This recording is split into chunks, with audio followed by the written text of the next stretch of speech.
x को 0 put करता हूँ तो मुझे साइन 0/0 मिलेगा। तो 0/0 फॉर्म तो है ही है,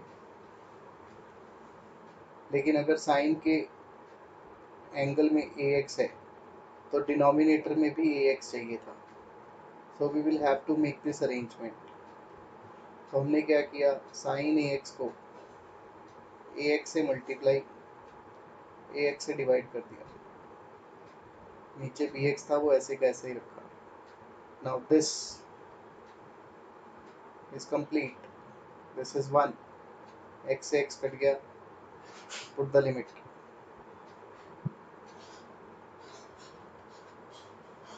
Answer is 1 into a/b, that is a/b. Then we have question number 14.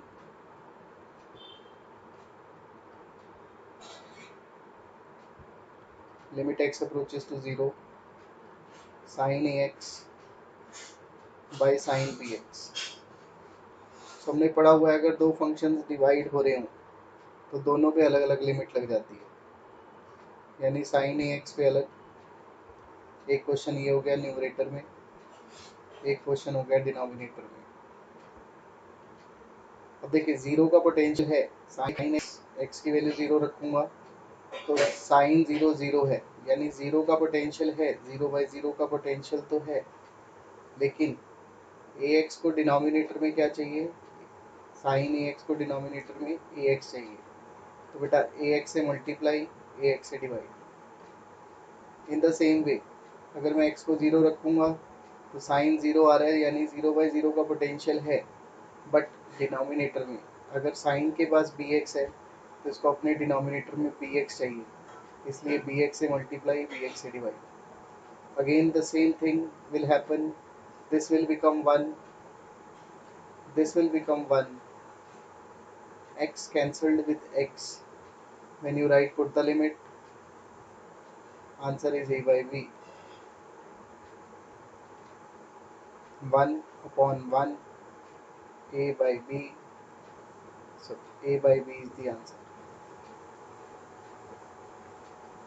Then question number 15.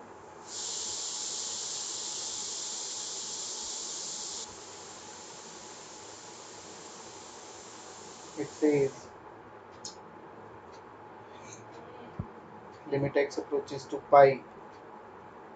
देखिए मैं पहले ही बता रहा था, ज़रूरी नहीं है कि x approaches to 0 ही होएगा, चाहे फॉर्मूले में लिखा हुआ है x approaches to 0, बट ऐसा कोई नेसेसरी नहीं है। So we have pi minus x into pi in denominator. ध्यान से देखिए, अगर मैं पुट द लिमिट करता हूँ तो साइन 0 बाई पाई इंटू 0, यानी 0/0 फॉर्म तो बन ही रही है। दूसरा, अगर साइन के पास पाई माइनस एक्स है तो डिनोमिनेटर में भी पाई माइनस एक्स दिखाई दे रहा है, यानी 1/पाई अलग रख लो तो sine pi minus x upon pi minus x में दोनों कंडीशंस ट्रू हो गई। So we can write directly, put the limit 1/pi into 1 gives us 1/pi as the answer. यहाँ तक नोट कर लीजिए जी, कोई डाउट है तो पूछिए प्लीज। क्वेश्चन 16 छोटा सा है, यहीं पे बता रहा हूँ।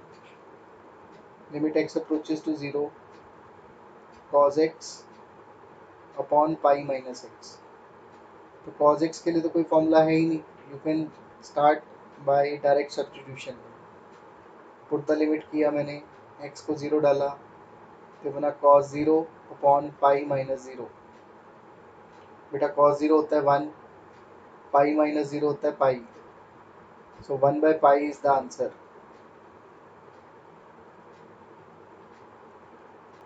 क्वेश्चन नंबर 17 में हमारे पास है लिमिट x अप्रोचेस टू 0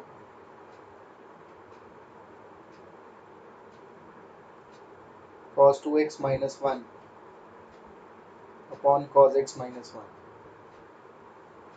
जिन बच्चों को मैंने ट्रिग्नोमेट्री पढ़ाई है उनको बोला था कि बेटा ये फॉर्मूला याद रख लो, ये बहुत काम आएगा आगे जाके अदर चैप्टर्स में भी यूज होगा।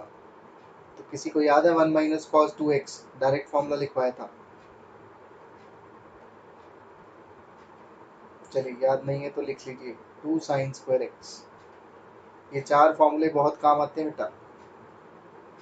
1 plus cos 2x 2 cos square x,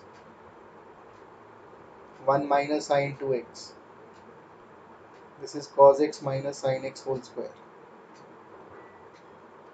और ये कौन से चैप्टर से रिलेटेड है? Multiple some multiple angles of trigonometry, उस पार्ट से रिलेटेड है जी। cos x plus sine x whole square. इन सभी आइडेंटिटीज में एक फंडा होता है, क्या? Angle becomes half.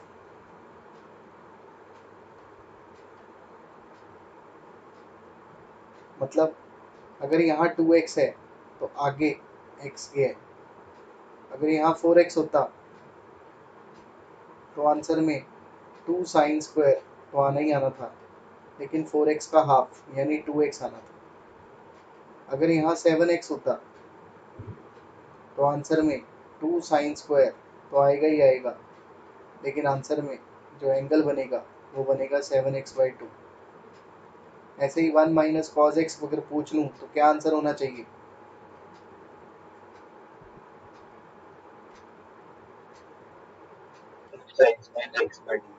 To sign square x/2, बिल्कुल सही। अब क्या फॉर्मूला मुझे सीधा दिखाई दे रहा है?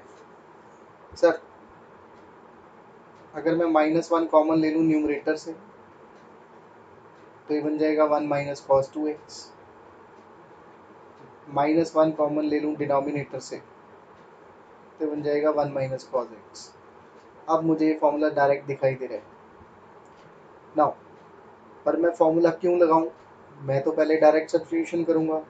बेटा अगर आप x को 0 डालोगे तो 1 minus cos 0 upon 1 minus cos 0 आएगा। कॉस 0 होता है 1, यानी 1 माइनस 1 ओवर 1 माइनस 1, यानी 0/0 आ रहा है। अगर आंसर 0/0 हो तो हमें अपना मेथड चेंज करना पड़ता है। Now we will use trigonometric limits, और उससे पहले फॉर्मूला। तो 1 माइनस कॉस 2x का फॉर्मूला होता है 2 साइन स्क्वायर एक्स, और 1 माइनस कॉस x का फॉर्मूला होता है 2 साइन स्क्वायर x/2। 2 से 2 कैंसिल हो गया। अब लिमिट्स अगर न्यूमरेटर डिनोमिनेटर में हो तो अलग अलग हो सकती हैं। तो पहले तो मैंने साइन स्क्वायर एक्स को लिख लिया sine x into sine x numerator. Denominator में था साइन x/2, इसमें भी लिमिट्स अलग कर ली। Sine x/2 into sine x/2, sine square x/2 को मैं लिख सकता हूँ sign x/2 into sine x/2। Now अगर मैं x को 0 पुट करता हूँ तो साइन 0 आ रहा है, यानी 0/0 का पोटेंशियल तो है, बस डिनोमिनेटर सेम चाहिए। तो x से मल्टीप्लाई x से डिवाइड, ये वाला साइन कंप्लीट हो गया। ऐसे ही इस साइन में भी 0/0 का पोटेंशियल है, इसको भी कंप्लीट करने के लिए x से मल्टीप्लाई x से divide, this is also completed. अगर मैं x को 0 रखता हूँ साइन 0 आता है डिनोमिनेटर में, यानी ये 0/0 का पोटेंशियल रखता है। बस इसको क्या चाहिए? x/2 चाहिए। तो x/2 से मल्टीप्लाई x/2 से डिवाइड, ये भी 1 बन गया। और फिर अगले के साथ भी सेम ट्रीटमेंट, x/2 से मल्टीप्लाई x/2 से डिवाइड, ये भी 1 बन गया। नाउ न्यूमरेटर में 2x दिखाई दे रहे हैं, डिनोमिनेटर में 2x दिखाई दे रहे हैं, ये भी कैंसिल हो गए। अगर मैं पुट द लिमिट लिखूंगा तो आंसर कितना बनता है? अगर मैं पुट द लिमिट लिखूंगा तो आंसर बनता है 1/1/4, विच इज, अगर मैं इस 1/4 को न्यूमरेटर में लेकर जाऊंगा तो ये रेसिप्रोकल हो जाएगा, so it will become 4/1। So 4 is the final answer. Please note down and ask if you have any doubt.